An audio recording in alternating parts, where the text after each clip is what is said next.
杭州第19届亚运会进入倒数阶段，那除了各种精彩的体育赛事啊，许多观众呢也对盛大的开幕仪式充满期待的。是的，由于早前有好几次的彩排都是没有燃放烟花，所以外界就猜测主办方是不是想要保持神秘和惊喜呢？不过亚运会的开闭幕式总导演沙小兰就透露，开幕式将会完全实现无碳，强调绿色的办赛理念。这次呢，我们打破了以往的观演模式。秉承绿色办赛理念，全程没有碳、无碳，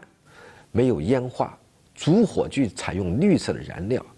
我们真正回归到了体验本身，不炫技、不铺陈，而是以情动人、以美动人，将情感体验到最大化。这也是我们又一个自信。